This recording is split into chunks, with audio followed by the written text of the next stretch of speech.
Hello friends, एक बार फिर आप लोगों का स्वागत है आपके यूट्यूब चैनल डीजेपी इलेक्ट्रिकल में। तो फ्रेंड्स, हम लोग इंटरनल वायरिंग पढ़ रहे हैं और कल के चैप्टर में कल के टॉपिक में मैंने आपको पॉइंट्स निकालना सिखाया था कि अगर आपको ल्यूमेन पावर के हिसाब से किसी भी रूम की वायरिंग करनी हो तो आप कितना लाइट यूज़ करोगे, वो हम पिछले क्लास में निकाल लिए थे। उम्मीद करता हूं आप लोगों को अच्छे से समझ में आया होगा। अब आप लोग आसानी से निकाल लेंगे। मैंने एक ही एग्जाम्पल कराया था, एक ही एग्जाम्पल में मैंने 3 तरीके का एग्जाम्पल कर दिया, उससे बाहर कुछ नहीं आने वाला। लेकिन अब आपकी रिस्पॉन्सिबिलिटी है कि आप अपने बुक से 2-4-10 क्वेश्चन प्रैक्टिस करें, ताकि अगर इधर उधर के प्रॉब्लम कुछ आ रहे हैं साइड से तो आप उनको कैसे ले सकते हो। अगर आपको दिक्कत आ रही हो तो आप मुझे टेलीग्राम पे क्वेश्चन भेज सकते हो, मैं उसका सोल्यूशन आपको यहाँ पे करा दूंगा। लेकिन आप लोग अपने से एक बार करो, ठीक है। तो आइए आज शुरू करते हैं वायरिंग।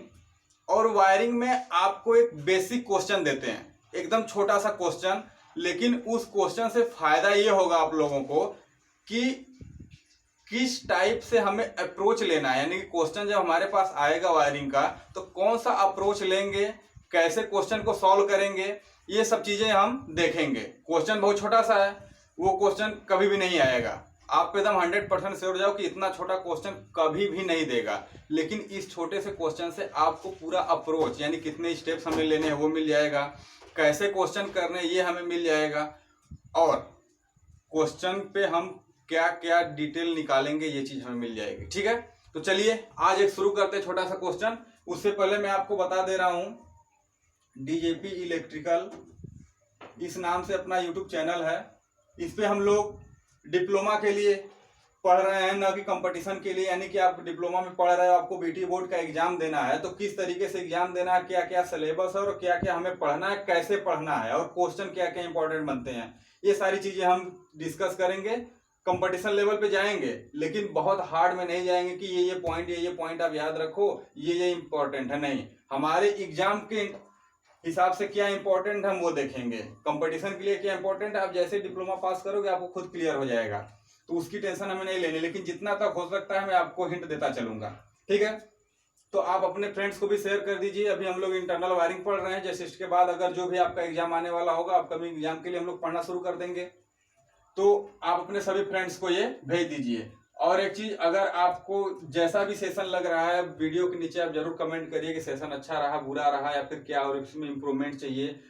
जो भी हो आप इसमें मेंशन कर देना। एक और चीज, क्लास चूंकि घर से रिकॉर्डिंग हो रही है, अभी सब जगह कोविड-19 की वजह से लॉकडाउन चल रहा है, तो हम लोग घर से रिकॉर्डिंग दे रहे हैं आपको, तो मे भी कुछ डिस्टर्बेंस आपको मिल सकती है, इधर उधर की आवाज आ रही हो तो आप उसको इग्नोर करिए, सीधा पॉइंट पे फोकस करिए। क्योंकि घर है तो घर में तो आप भी जानते हो थोड़ी भी तो आवाज होती रहती है, लेकिन आप इसको इग्नोर करिए और पढ़िएगा। तो आप उम्मीद करते हैं कापी पेन लेकर बैठे हैं। आप एक क्वेश्चन नोट करिए, छोटा सा लिखिए। एक कमरा जिसका माप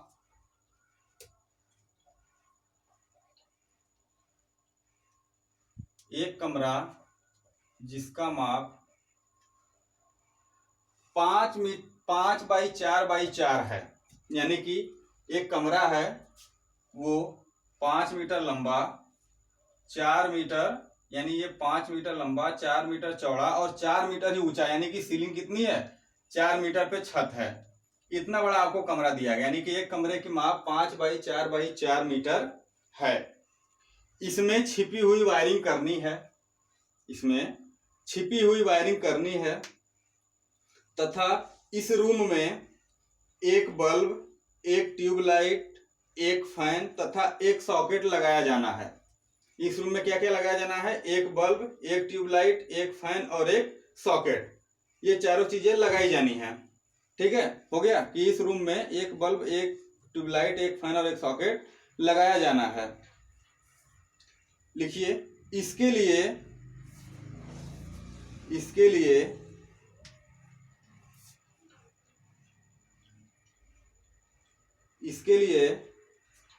होने वाले संपूर्ण खर्च का आगणन व मूल्यांकन कीजिए। इस वायरिंग के लिए होने वाले संपूर्ण खर्च का आगणन व मूल्यांकन कीजिए। देखिए जैसे इसने आगरण मूल्यांकन कह दिया, अब आप ऐसा नहीं करोगे कि डायरेक्ट आपने इस चीज के लिए मटेरियल लिखा और इसका आपने प्राइस निकाल के बता दिया कि इतना सामान लगेगा। इसमें आपको करना क्या है कि पहले आपको वायरिंग करनी है, उस वायरिंग के बाद आपको सब कुछ कैलकुलेट करना है। ठीक है, तो आइए देखते हैं सॉल्यूशन देखते हैं। इसको भी रहने देते हैं, माप हमको जरूरत पड़ेगी। देखिए आप एक जगह स्टेप्स लिख लो कि हमें वायरिंग में कितने स्टेप्स फॉलो करने हैं। ठीक है, देखिए पहला स्टेप हमारा होगा एजम्पशन का।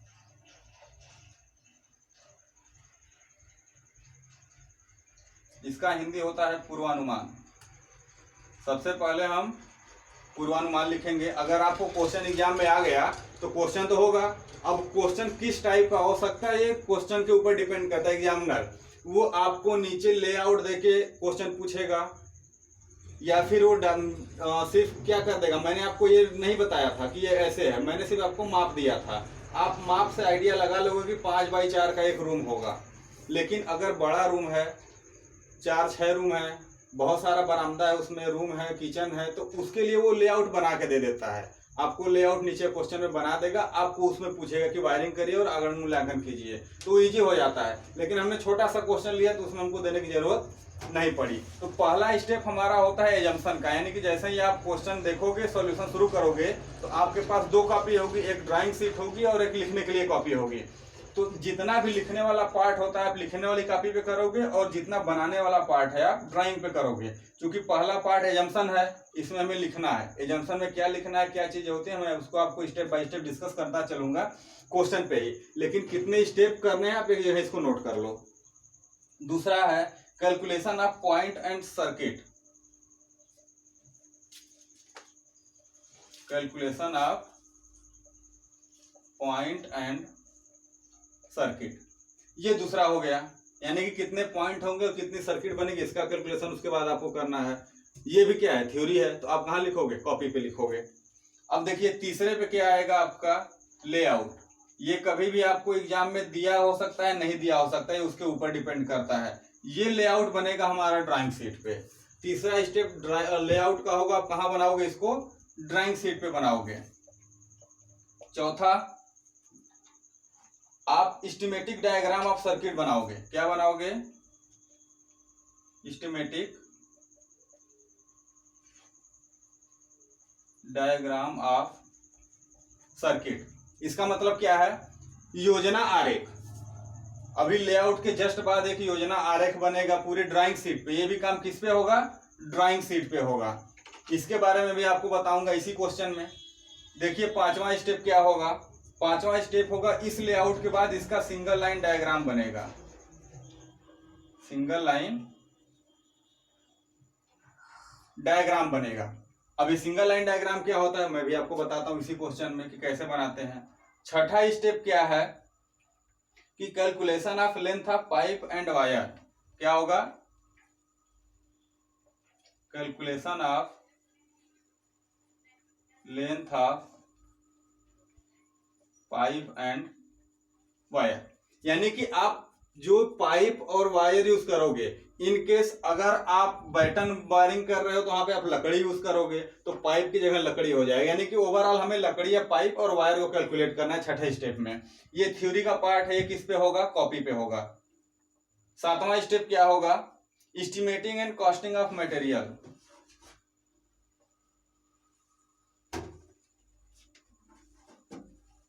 Estimating and costing of material. यानी कि लास्ट में हम क्या करेंगे, मटेरियल की लिस्ट बनाएंगे और उस पर कितना खर्च आ रहा है ये देखेंगे। तो एक बार आप फिर से इसको नोट कर लो। एजम्पशन आपकी कॉपी में होगा, कैलकुलेशन ऑफ पॉइंट आपकी कॉपी में होगा, लेकिन लेआउट कहाँ होगा, ड्राइंग शीट पे होगा। एस्टिमेटिक डायग्राम कहाँ होगा, ड्राइंग शीट पे होगा। सिंगल लाइन डायग्राम कहाँ होगा, ड्राइंग शीट पे होगा। Calculation of length of wire and pipe कहाँ होगा, कॉपी पे होगा। और एस्टिमेटिंग कास्टिंग कहाँ पे होगा, कॉपी पे होगा। यानी कि हमें ड्राइंग में सिर्फ यही 7 स्टेप करने हैं। इन 7 स्टेप में आपका 30 नंबर क्लियर हो जाएगा। ये मैंने आपको एक जगह इसलिए दे दिया कि आपको आगे चल के दिक्कत ना हो कि नेक्स्ट स्टेप क्या आने वाला है, नेक्स्ट स्टेप क्या आने वाला है। आप आराम से इसको देख सकते हो। आप एक जगह इस चीज को नोट कर लो, ठीक है। तो चलिए अब चलते हैं हम अपने क्वेश्चन पे। आप उम्मीद करते हैं इसको नोट कर लिया होगा। ये तो ऐसा नहीं है कि इस पे इंग्लिश में भी दिक्कत आ रही है, क्योंकि आप इंजीनियर हो तो इतनी इंग्लिश तो आनी चाहिए। एक बार मैं फिर से आपको हिंदी बता देता हूँ, आप उसको नोट कर लो। Calculation of point and circuit, यानी कि बिंदु और परिपथ का गणना। लेआउट का मतलब लेआउट ही होता है, खांचा जिसको या खाका बोला जाता है। एस्टिमेटिक डायग्राम ऑफ सर्किट का मतलब है योजना, परिपथ का योजना आरेख। सिंगल लाइन डायग्राम का मतलब है एकल आरेख। Calculation of length of pipe and wire का मतलब समझ ही रहे हो कि पाइप एंड लेंथ का गणना करना है। एस्टिमेटिंग एंड कॉस्टिंग समझ ही रहे हो, इसका भी मतलब वही होता है। एस्टिमेटिंग मतलब आगणन, कॉस्टिंग मतलब मूल्यांकन, ठीक। तो मटेरियल का आगणन मूल्यांकन करना, तो आप ये चीज नोट कर लीजिए। अच्छा एक चीज बताइए, जो मैंने आप लोगों को अभी इससे पहले 2-3 लेक्चर में पढ़ाया है, कहीं कोई ऐसा भी है जिसको लग रहा है कि सर ये पढ़ा कहाँ से रहे हैं या क्या पढ़ा रहे हैं, सिलेबस में हमारे है या नहीं है? तो मैं आप लोगों के लिए बता दे रहा हूँ कि जो अभी तक मैंने लेक्चर लिया है वो इस ड्राइंग का बेसिक था। जब कभी कभी एग्जामिनर का मूड घूमता है तो क्या करता है कि एक देगा तो जरूर इससे ड्राइंग, लेकिन एक थ्योरी भी इसी से उठा के दे देता है। फिर बच्चा कहता है जाके कि मैंने तो इंटरनल वायरिंग अच्छे से पढ़ा था, सब कुछ अच्छे से पढ़ा था, लेकिन ये पता नहीं कहाँ से आउट ऑफ सिलेबस आ गया। तो आप इस चीज से अवेयर रहें कि ये भी आपके थ्योरी का पार्ट था।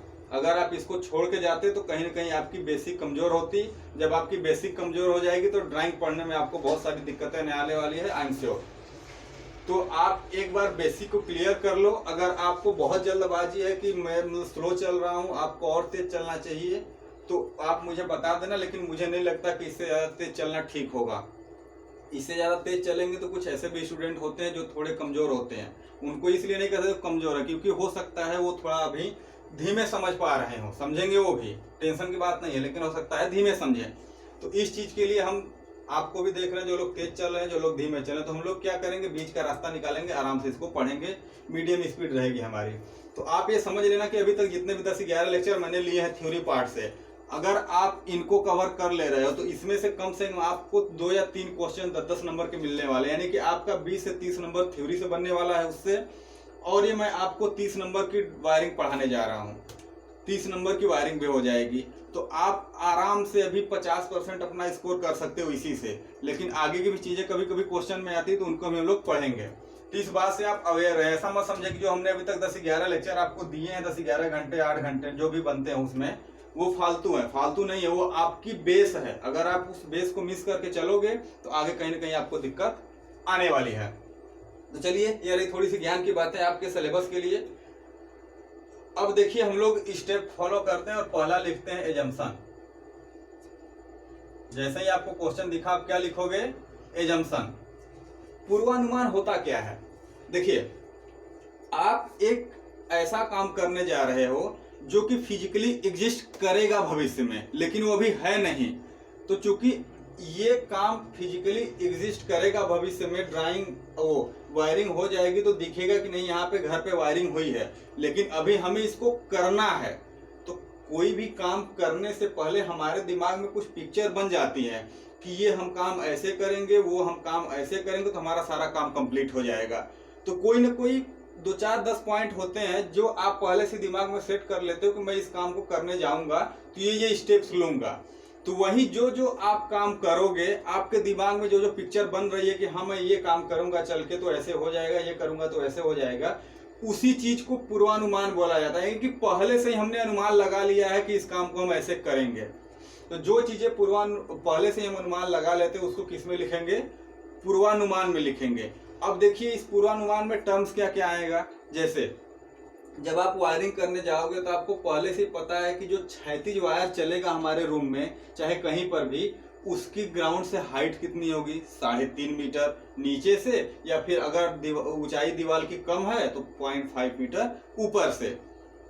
बोर्ड जो है वो कितना ऊपर होगा, एनर्जी मीटर कितना ऊपर होगा, आपका लाइट कहाँ लगेगा, फैन कहाँ लगेगा, आप वायरिंग किस मेथड से करोगे, ये सारी चीजें प्री डिसाइडेड हैं। आपको इसमें कोई भी चेंज करने की जरूरत नहीं है। तो इन्हीं चीज को आप एजम्पशन में डाल दोगे कि जो पहले से डिसाइडेड है ये होगा तो होगा। आप पूरी वायरिंग कर लो, नो डाउट इनको करना ही करना है। तो देखिए एजम्पशन में पहला आप लिखोगे, एजम्पशन में आप पहला लिखोगे वायरिंग का क्षैतिज रन, यानी कि वायरिंग का क्षैतिज रन, वायरिंग का क्षैतिज रन 3.5 मीटर होगा। वायरिंग का क्षैतिज रन फर्श से, आप इसको क्लियर कर लो, वायरिंग का क्षैतिज रन फर्श से 3.5 मीटर ऊपर होगा। ठीक है, पहला एजम्पशन हो गया, यानी कि पहले से डिसाइडेड है ना कि वायरिंग की क्षैतिज रन कहाँ पे होगा, 3.5 मीटर पे होगा। आप इसको याद कर लेना, क्योंकि ये सारी चीजें आपको हर एक वायरिंग में करनी है। अनुमान यानी कि पूर्वानुमान पहले से लगाना है आपको। दूसरा पॉइंट आपके दिमाग में क्या आएगा कि ठीक है क्षैतिज रन तो हो गया। स्विच बोर्ड जो है,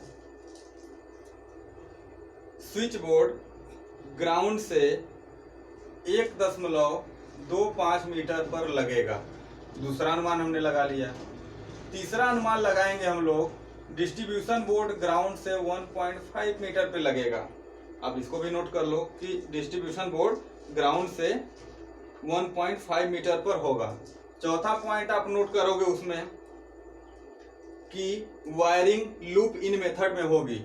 वायरिंग लूप इन मेथड में होगी।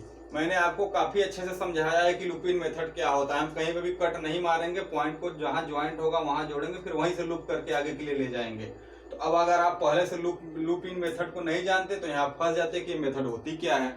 इसीलिए बेसिक जरूरी है क्लियर करना। इसीलिए मैंने आपका पूरा बेसिक क्लियर कराया कि भविष्य में आपको कहीं से भी पढ़ने की दिक्कत ना हो। आप अगर बेसिक क्लियर रखोगे तो आगे नो डाउट आप पढ़ते चले जाओगे। तो ठीक है, तो वो लूप इन मेथड से वायरिंग होगी। पांचवा क्या है, पांचवा आएगा आपका वायरिंग छिपी हुई होगी। वायरिंग छिपी हुई होगी, लिख लीजिए इसको, वायरिंग छिपी हुई होगी। एक पॉइंट हो गया। छठा पॉइंट क्या आएगा, देखिए लाइट पॉइंट। वैसे लगाने को तो आपने मॉडर्न टाइम में देख रखा हो, जितनी चीजें आ रही हैं सब सीलिंग में लग रही हैं, क्योंकि सीलिंग की हाइट अब क्या हो गई है, 12 फीट हो गई है। अब 12 फीट पे सीलिंग करते हो और सीलिंग की लाइट, मतलब जो लाइट होती है वो सीलिंग पे लगा देते हो। लेकिन अभी भी आपको वर्कशॉप वगैरह या फिर ऐसे बड़े बड़े हॉल मिलते हैं जहाँ पे सीलिंग बहुत ऊपर होता है, तो आप क्या उसको भी सीलिंग में लगा दोगे? नहीं। अगर लाइट पॉइंट आप वहाँ सीलिंग में लगा दोगे तो पता चला कि काम भर के लाइट नहीं मिल रहा है नीचे, या फिर बहुत ज्यादा लाइट पॉइंट आपको लगाने पड़ रहे हैं। तो स्टैंडर्ड ये माना गया है कि जो लाइट पॉइंट होती है वो 2.5 मीटर पर होगी फर्श से। तो आप इसको लिख लीजिए कि जो लाइट पॉइंट है वो फर्श से 2.5 मीटर ऊपर होगी। अब ये भी मैंने आपको उसी बेसिक में बताया था कि लाइट पॉइंट कहाँ बेसिकली यूज करते हैं, 2.5 मीटर ऊपर। अब ये कभी कभी कंपटीशन में भी पूछ देता है। अभी पिछले बार के यूपीपीसीएल में आई थिंक स्विच बोर्ड या डिस्ट्रीब्यूशन बोर्ड किसी एक का हाइट आया था कि कितनी ऊपर रखते हैं इसको। तो ये पॉइंट आपको याद होने चाहिए, कभी भी क्वेश्चन ये फंस सकता है। अब देखिए सातवां ये हो गया, फैन जो होता है, फैन 2.55 मीटर पे होता है ग्राउंड से। थोड़ा सा ऊपर क्यों रखते हैं, ताकि जो लाइट है और वो फैन है अगर बराबर रहेंगे तो इन केस कभी इनका आपस में पंगा हुआ तो ये क्या करेंगे, फैन लाइट को शैडो बनाने लगेगा नीचे। तो थोड़ा सा अगर फैन अगर मान लेते 0.05 मीटर भी ऊपर रहा तो थोड़ा सा ऊपर हो गया। अब कभी भी फैन का शैडो लाइट पे नहीं बनेगा, तो इसलिए थोड़ा सा ऊपर रख लेते हैं। अगर इसको 0.5 भी 2.5 भी कहेंगे तो कोई दिक्कत नहीं होगा। तो ये 7 पॉइंट थे जिसको हम पहले से ही मान के चलेंगे कि ये करना है। तो किस में आ गया, एजम्पशन में आ गया। तो आप इसको नोट कर लीजिए, पहला स्टेप आपका कंप्लीट होता है। चलिए, अगर आपको कोई भी दिक्कत आ रही हो तुरंत आप वीडियो के नीचे कमेंट करिए, सर मुझे दिक्कत आ रही है, मैं आपको नेक्स्ट क्लास में जरूर समझाऊंगा उस चीज को। लेकिन आप कमेंट करिए। आप लोग कमेंट ठीक से करते नहीं हो, इसलिए मुझे समझ नहीं आता कि आपको क्या दिक्कत आ रही है, आपको सेशन कैसा लग रहा है। तो आप लोग कमेंट करते रहिए और मेरे टेलीग्राम पे जुड़ जाइए, आप वहां पे भी आप अपना क्वेश्चन रेज कर सकते हो। चलिए, पहला स्टेप हमारा हो गया कंप्लीट। ये हमने जो एजम्पशन करना था कर लिया। अब दूसरा स्टेप हमारे पास आता है calculation of light point and calculation of point and circuit, यानी कि कितना परिपथ बनेगा, कितना सर्किट लगेगा, ये आप इसमें देखेंगे। तो उससे पहले आप एक टेबल बनाएंगे। सबसे पहले एक साइड में सीरियल नंबर, फिर उसके बाद क्या होगा पावर रेटिंग वाट में, सॉरी पावर रेटिंग वाट में किसका लिखेंगे पता नहीं है, तो इसको क्या करते हैं इस पार करते हैं, यानी कि पॉइंट लिखते हैं।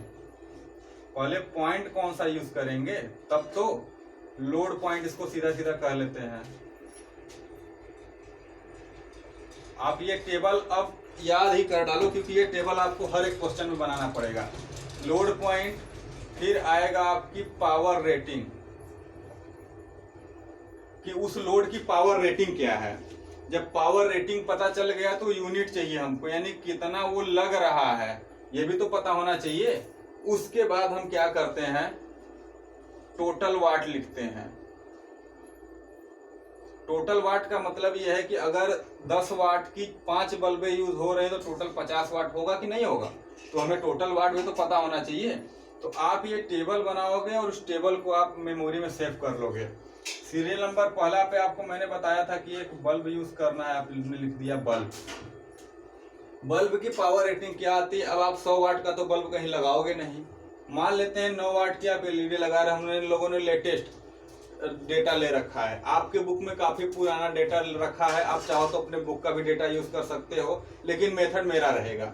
आप अपना डाटा यूज करो, मुझे कोई दिक्कत नहीं है, लेकिन कैलकुलेशन मेथड सब मेरा रहेगा। आप जो भी स्टेप फॉलो करोगे मेरा स्टेप फॉलो करोगे, आपको नो डाउट पूरा क्लियर कट हो जाएगा और नंबर कहीं से नहीं कटेगा, क्योंकि थोड़ा बहुत तो कटना ही कटना है, क्योंकि वो भी पता है कि हर आदमी परफेक्ट नहीं होता है। तो चलिए डाटा आप अपना यूज करो चाहे मेरा यूज करो, लेकिन मेथड मेरा रहेगा। 9 वाट का मान लेते हैं मैंने, पावर रेटिंग इन वाट होगा।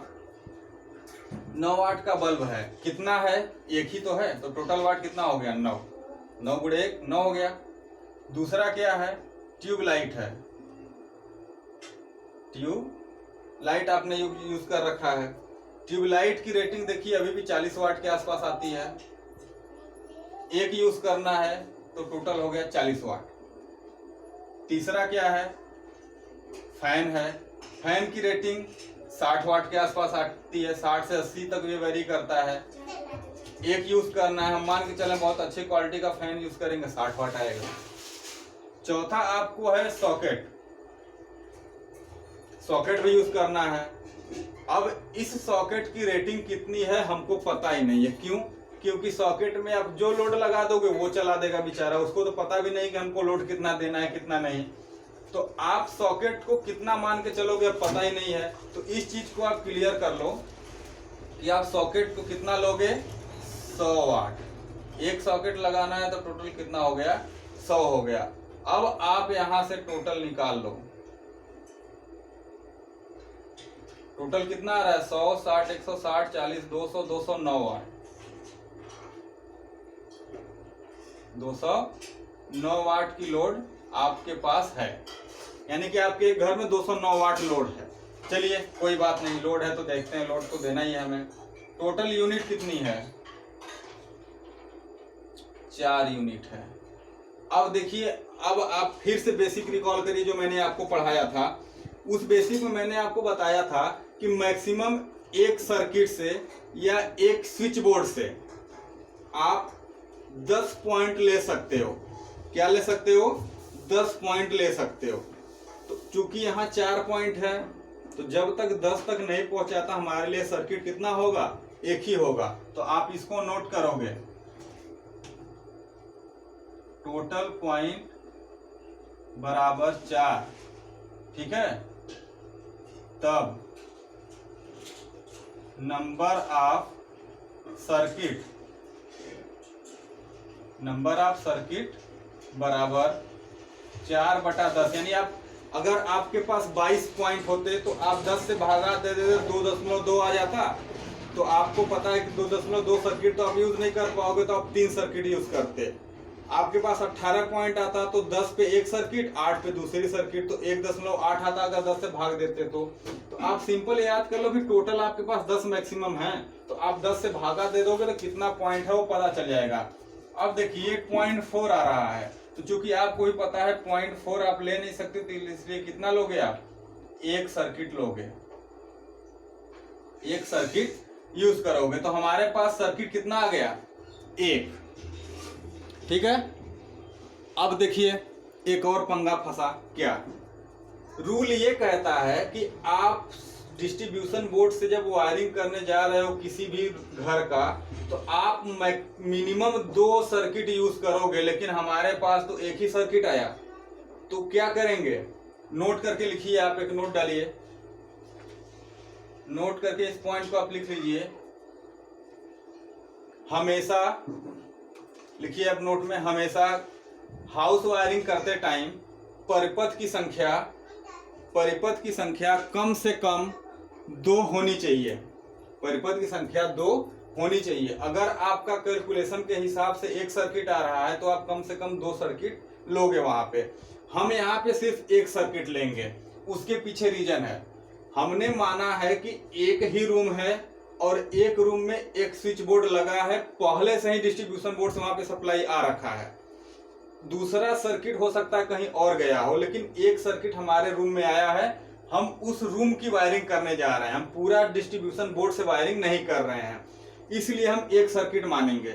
लेकिन अगर आप वायरिंग करने जब भी जाओगे, मैंने आपके लिए बेसिक क्वेश्चन उठाया इसलिए यहाँ पे ये डाटा मैच नहीं कर पा रहा है, आगे के क्वेश्चन में करेगा। क्योंकि आप जब आगे का क्वेश्चन करने जाओगे तो आप वायरिंग डिस्ट्रीब्यूशन बोर्ड से शुरू करोगे, क्योंकि जब भी आप इंटरनल वायरिंग करोगे तो इंटरनल वायरिंग हमेशा डिस्ट्रीब्यूशन बोर्ड से शुरू होगी और आगे चलेगी आपके स्विच बोर्ड से आगे।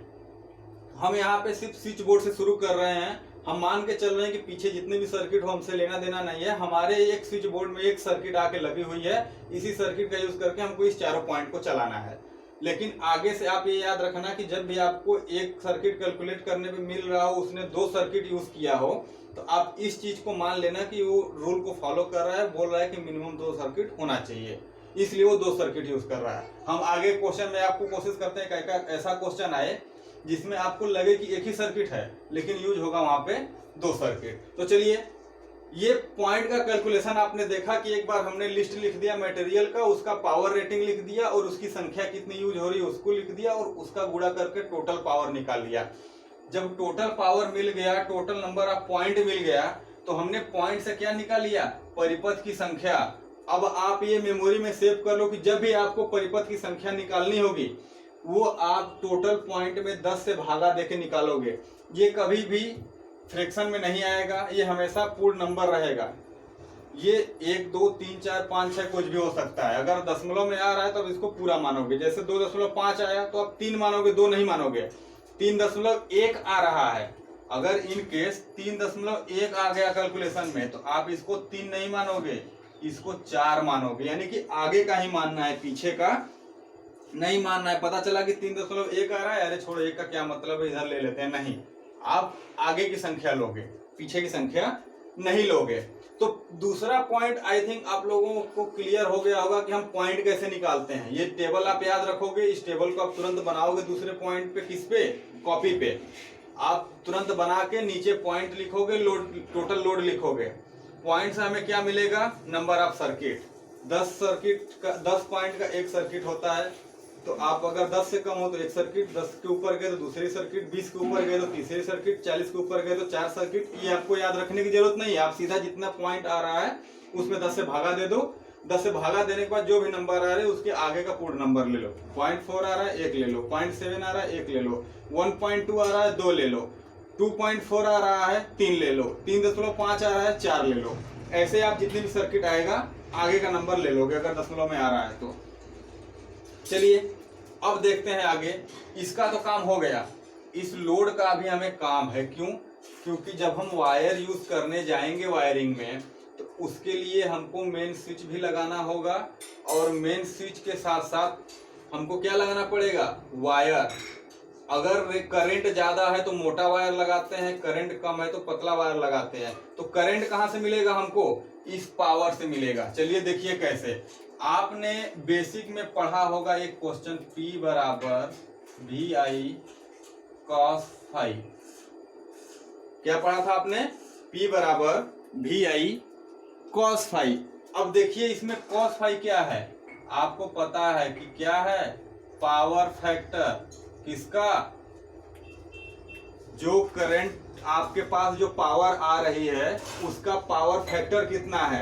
अब मुझे बेसिक में दोबारा नहीं जाना चाहिए क्योंकि आप लोग बेसिक पढ़ चुके हो, तो आपको आसानी से पता होगा कि पावर फैक्टर होता क्या है। अगर आपकी ये वोल्टेज है, आपकी ये करंट है वेक्टर के फॉर्म में, तो जो ये एंगल बनता है इसको बोलते हैं फेज एंगल। ये बताता है कि वोल्टेज से करंट कितना आगे है पीछे है। अगर वो एंटी क्लॉकवाइज में चल रही है करंट तो आगे मानी जाती है, अगर क्लॉकवाइज डायरेक्शन में चल रही है तो पीछे मानी जाती है। इस समय आप देख रहे हो करंट यहाँ है, वोल्टेज यहाँ है, तो करंट कहाँ है इस समय? आगे है, तो आगे को बोलते हैं लीडिंग। अगर इन केस करंट यहाँ होती, ये एंगल बनता फाई डैश, तो इसको बोलते हैं हम लोग करंट वोल्टेज से क्या है? पीछे है, तब इसको बोलते हैं लैगिंग। तो लीडिंग लैगिंग पावर फैक्टर का कॉन्सेप्ट आपको आई थिंक पता होगा। अगर नहीं पता होगा तो मैं जब भी बेसिक पढ़ाऊंगा आपको इतना अच्छे से बेसिक पढ़ाऊंगा कि आप उम्मीद भी नहीं करोगे कि मेरा बेसिक इतना तगड़ा हो गया है। आप बेसिक पे देखना, आपको मजा आ जाएगा टोटली बेसिक पढ़ने में। लेकिन फिलहाल हमारा काम क्या है? वायरिंग पढ़ना, तो हम लोग वायरिंग पढ़ रहे हैं। अब देखिए पावर फैक्टर को तो मैंने आपको बता दिया क्या है। ये क्या है? करंट है। ये क्या है? वोल्टेज है। हमको निकालना है इसमें से करंट। क्या निकालना है? करंट निकालना है। अब वो निकलेगा कैसे? हमारे पास सबसे बड़ा चैलेंज तो ये है। तो हमें पता है कि करंट निकालने के लिए दो चीजें जरूरी है। यहां से देखिए, अगर आपको कोई कंडीशन नहीं दी गई हो तो आप इसको एक मान के चलोगे। क्यों? आप ये मानोगे कि करंट और वोल्टेज एक ही दिशा में है, तो ये एक हो जाएगा। अब आपके पास तीन डाटा है जिसमें से आपको करंट निकालना है। वोल्टेज पता नहीं है, पावर तो आपको पता है ना, यहाँ पे 209 वाट आ रहा है, तो आप ये इसका यूज कर लो सीधा करंट निकालने के लिए। I बराबर P/V, क्योंकि कास को तो आपने एक मान लिया। अब हमारे पास चैलेंज ये बचता है कि पावर तो नो डाउट हमारे पास 209 वाट है, वोल्टेज कितना है आप बताइए। हमें तो वोल्टेज, सर आप कहोगे सर आपने तो हमें वोल्टेज ही नहीं दिया। तो आपको पता होना चाहिए कि सिंगल फेज सप्लाई में हम स्टैंडर्ड 230 वोल्ट मान के चलते हैं कि आ रही है। आ रही है, क्लियर हुआ? आप जहां भी देखोगे सिंगल फेज की सप्लाई है, आप मान लो कि 230 वोल्ट आ रही है। वो कम ज्यादा हो सकता है, ज्यादा तो होगा नहीं, कम ही आता है। तो यहां से आपको करंट मिल के चला आएगा कितना? इसका आप कैलकुलेट करोगे तो आपके पास करंट आएगी 0.9 एम्पियर। करंट मिल गई। जब आपको 0.9 एम्पियर करंट मिल गई तब आपका काम गया बंद। कहोगे सर हमें तो सिर्फ 0.9 एम्पियर करंट चाहिए और ये 0.9 एम्पियर तो बहुत ज्यादा है नहीं। तो आप एक काम करो, डाटा लिखो नीचे। तो जस्ट इसके नीचे आप लिखोगे, देखिए क्या लिखोगे। आप स्क्रीनशॉट लेते चलिए या फिर नोट करते चलिए। अगर आप नोट करके खुद से अपना नोट्स बना रहे हो तो वेल डन, बहुत अच्छी बात है, क्योंकि जो चीजें आप अपने से बनाते हो आपके लिए लॉन्ग टाइम तक सेव रहती है। चलिए, तो करंट ये हमारा मिल गया। तो आप बोलोगे सर क्या बात कर रहे हो आप जो वायर यूज करोगे या तो आप 1 mm का कॉपर यूज कर लो या 1.5 mm का एल्युमिनियम यूज कर लो, दोनों सही है, क्योंकि इतना करंट तो बड़े आसानी से झेल जाएंगे ये। क्योंकि प्रॉब्लम ये है कि हम एल्युमिनियम की वायरिंग करते नहीं है। आपने जहां भी देखा होगा कॉपर दिया होगा तो कॉपर ही आप यूज करोगे। आपके बुक में हो सकता है कि एल्युमिनियम लिया हो, बुक का काम है वो थ्योरी के पार्ट से ले सकता है, लेकिन प्रैक्टिकली देखा जाए तो कॉपर ही होता है, एल्युमिनियम नहीं होता है।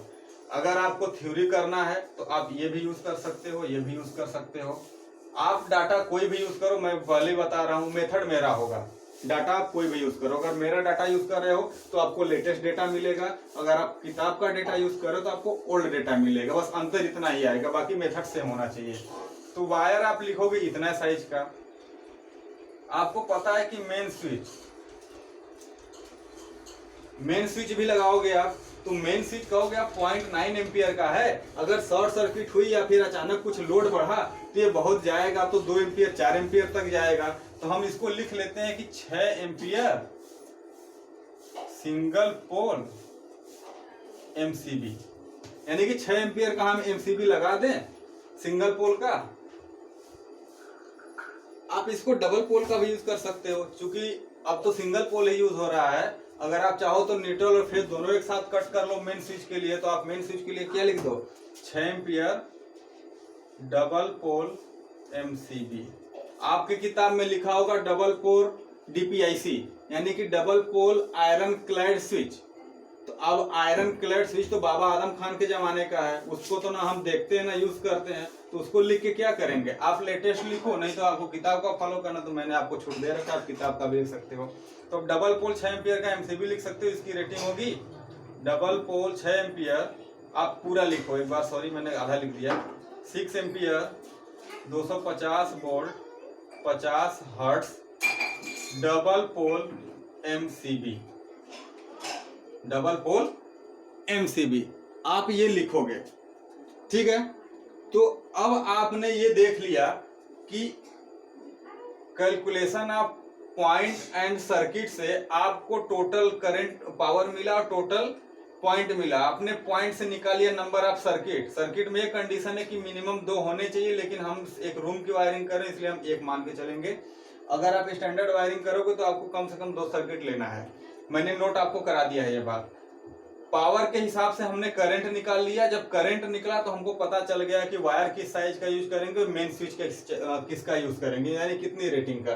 तो आपको ये डाटा देना होगा किस पार्ट में, दूसरे पार्ट में। अब देखिए आगे चलते हैं। 2 पार्ट आपको क्लियर हो गया, एकदम आई थिंक क्लियर हो गया होगा, कोई इसमें शक नहीं है।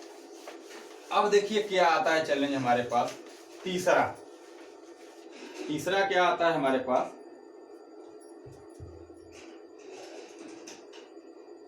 लेआउट। तीसरा पॉइंट तो ये है ना, लेआउट। देख लीजिएगा एक बार, लेआउट है। अब इस लेआउट का काम आप कहां करोगे, ड्राइंग शीट पे करोगे। तो लेआउट आपको मैं बता रहा हूं कैसे बनाओगे आप। ये देखिए आपने 5x4 का एक रूम बनाया। आप देखिए ड्राइंग कैसे बनाओगे। आप जो ये तीर यूज करोगे कुछ इस तरीके से। अब मैं आपको पहली बार ड्राइंग कर रहा हूं इसलिए ये तीर बना दिया। आप हमेशा वही करोगे। ये आपको 5 मीटर है, ये आपका 4 मीटर है। आप इसको डार्क रखोगे, ये आपका 4 मीटर है। चूंकि लंबाई चौड़ाई से हमको मतलब है, ऊंचाई तो 4 मीटर है, वो तो हमको वायरिंग में काम आएगी, देखेंगे उसको। अब आप मार्क करके चलोगे कि बीच में एक डोर लगा हुआ है, ठीक है, और यहाँ बीच में एक विंडो है। आप चाहो तो विंडो को लाइन से दिखा दो, डोर को ऐसे, चाहो डोर को भी दिखा दो, लेकिन हमने डोर को दिखा दिया। क्यों? क्योंकि ऑब्वियस सी बात है यार, घर में जाने के लिए रूम चाहिए ही ना डोर, तो इसलिए हमने दिखा दिया। ये 5x4x4 मीटर क्यूब का क्या है, एक रूम है, आपने लिख दिया। आपको लेआउट में बस करना क्या होता है, जो डाटा आपको दिया होता है आपको उस पर दर्शा देना होता है और कुछ नहीं करना होता। लेकिन पंगा ये फंसेगा कि अब ये जो 5 मीटर की लाइन है, अगर आप ड्राइंग पे खींचने जाओगे तो क्या 5 मीटर आप खींच पाओगे? तो बहुत लंबा हो जाएगा, आपका पूरा रूम ही कवर हो जाएगा ड्राइंग खींचने में। तो आप इसके लिए एक स्केल लोगे। ये स्केल आपको तब क्लियर समझ में आएगी जब आपके सामने एक ही में 4-5 रूम होगा और अलग अलग साइज का होगा। अब आप बिना स्केल के आप डायरेक्टली ऐसे ही खींचना शुरू कर दोगे तो जो रूम बड़ा आना चाहिए हो सकता है वो छोटा आने लगे, जो छोटा आना चाहिए हो सकता है वो बड़ा आने लगे, या फिर जो स्केल है आपकी गड़बड़ा जाएगी। तो इसलिए आप मान के चलो जितना भी आपको डिस्टेंस दिया है, मान लो कि आपको 1 मीटर जो है वो 1 सेंटीमीटर से प्रदर्शित करना है। अब आपको 5 मीटर खींचना है तो आप स्केल से 5 सेंटीमीटर खींचोगे। आपको 4 मीटर खींचना है तो आप स्केल से 4 सेंटीमीटर खींचोगे। अगर आपको ये साइज छोटी लग रही है कि नहीं मैंने जो बनाया थोड़ा छोटा हो गया, तो आप क्या करोगे, मान लोगे कि 1 मीटर जो है 1.5 सेंटीमीटर के बराबर है। अब आप इसको आप 7.5 सेंटीमीटर खींचोगे, इसको आप 6 सेंटीमीटर खींचोगे तो थोड़ा सा साइज आपका बढ़ जाएगा। लेकिन फायदा ये होगा कि जो रूम जिस साइज का होना चाहिए आप वो वही पाओगे। तो देखिए फायदा इससे यही है। तो आप इस स्केल को मान के चलो, कभी भी आपको या तो इसकी जरूरत पड़ेगी या तो इसकी, या तो बहुत बड़ा रूम दे दिया है छोटा तो आप 2 सेंटीमीटर मान लो कि 1 मीटर के बराबर है, इससे ज्यादा आपको जरूरत नहीं पड़ेगी। तो आप ये याद करके रखना कि आपको स्केल खींचनी है। लेकिन आप इसको दिखाओगे मीटर में, इसको आप सेंटीमीटर मत दिखा देना कि हमने 1.5 खींचा है तो 7.5 सेंटीमीटर हो गया, नहीं, डिस्टेंस मीटर में दिखाएंगे। लेकिन आगे चल के जब आप मैं ड्राइंग दूसरा बनाऊंगा तो आपको ये चीजें क्लियर आएगी। फिलहाल तो आप इसको बना लोगे, कोई दिक्कत नहीं है।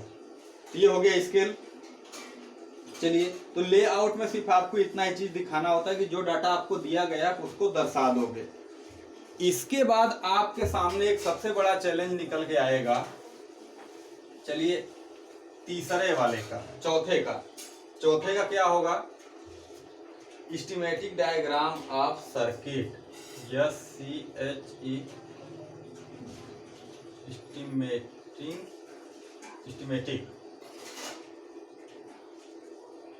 Diagram of circuit. देखिए इसमें मैंने आपको बताया है कि जितने भी पॉइंट होते हैं इस पॉइंट को हम लोग उसी पे दिखाते हैं। यानी कि अब आपको करना क्या है कि वायरिंग करनी है पूरी कॉपी में। अब आप वायरिंग करोगे कैसे, तो आप टेंशन मत लो, वो मैं बताऊंगा आप कैसे करोगे। फिलहाल मैं ये सोच रहा हूँ कि आज ये अगर आधा अधूरा पढ़ाए तो आधा वायरिंग आज पढ़ोगे आप, आधा वायरिंग कल पढ़ोगे, क्योंकि लेक्चर काफ़ी लंबा हो गया है। लेक्चर को अपलोड भी करना होता है, तो चूँकि 3 GB 4 GB डाटा अपलोड करने में प्रॉब्लम होती है। मैं आपको बता दूं कभी कभी लेक्चर डिले हो जाता है, उसका भी रीज़न यही है कि डाटा बहुत ज़्यादा होता है। गांव में नेटवर्क की स्पीड काफ़ी कभी कभी स्लो हो जाती है, लाइट वगैरह कट जाने से, तो भी लेक्चर अपलोड होने में डिले हो जाता है। और इस समय थोड़ा मौसम ख़राब चल रहा है, मौसम ख़राब होने की वजह से आप गाँव में लाइटें कभी कभी 1-2 दिन तक नहीं आ रही हैं, उसके वजह से भी लेक्चर डिले हो जा रहा है। तो आज मैं सैटरडे को इसीलिए क्लास ले रहा हूँ क्योंकि इस वीक में एक क्लास मिस हो गई थी, तो उसको मैं कवर करने के लिए एक और एक्स्ट्रा क्लास ले रहा हूँ। ये क्लास आपको इसी वीक में मिल जाएगी। फिर हम मंडे को क्या करेंगे, ये चीज़ पढ़ेंगे। इसको मैं आधा पे इसलिए नहीं छोड़ा क्योंकि इसको 10 मिनट कम से कम समझाने में लगेगा, और चूंकि 10 मिनट का टाइम है नहीं हमारे पास, लेक्चर अगर 45 मिनट से ज़्यादा हो गया तो फिर ये अपलोड होना काफ़ी मुश्किल हो जाएगा। तो मैं इस चीज़ को अवॉइड कर रहा हूँ। मैं आगे आपको 4 टॉपिक पढ़ाऊंगा। आप 3 टॉपिक पे क्या करो, अच्छे से काम करो। मैंने जो आपको स्टेप बताया उस स्टेप को समझो, और जो पुराना मैंने आपको पढ़ाया है वो आप एक बार रिवीजन जरूर कर लो, क्योंकि अगर पुराने में जितना जितना मैंने डाटा आपको समझाया है अगर वो डाटा आप मिस करोगे तो आपको प्रॉब्लम होनी है वायरिंग में। इसलिए आप 1-2 बार रिवीजन करके, आपको संडे का भी टाइम है, आप कल संडे को भी आराम से उसको देख सकते हो। लेक्चर पूरा देखो मेरा, ये नहीं कि सर अभी तो थ्योरी पढ़ा रहे हैं मैं इसको नहीं देखता, सीधा ड्राइंग से शुरू करेंगे तो मैं देखूंगा, आपको प्रॉब्लम होनी है। नो डाउट 10-20% ऐसे ही बच्चे होंगे जो क्या करते हैं, थोड़ा एडवांस होते हैं, वो समझ जाएंगे चीज़ों को। लेकिन जिनको पूरा डिटेल में पढ़ना है, बेसिक क्लियर करते हुए चलना है ड्राइंग के मामले में, वो मेरा एक एक लेक्चर देखेंगे तो उनको समझ में आएगा कि नहीं हाँ ड्राइंग क्या होती है। क्योंकि ड्राइंग शुरू करने से पहले मैं आप लोगों के लिए एक वर्ड बोला था कि हम लोग ड्राइंग पढ़ेंगे नहीं, ड्राइंग सीखेंगे। तो चलिए, अभी तक तो हमने देखा 3 पॉइंट हमारा हो गया है। इसमें हमने पॉइंट देख लिया क्या क्या लगेगा, उसको कैलकुलेट करके सर्किट देख लिया और उसका लेआउट बना लिया। अब चौथा टॉपिक, चौथा हेडिंग बनता है हमारे स्कीमेटिक डायग्राम ऑफ सर्किट का आयोजन आरेख। इस चीज को हम लोग देखेंगे नेक्स्ट टर्म पे। तो चलिए, अभी तक के लिए आप रिवीजन करिए। आज मात्र और मात्र सिर्फ इतना ही रहेगा आप लोगों के लिए। फिर मिलेंगे मंडे को, तब तक के लिए बेस्ट ऑफ लक।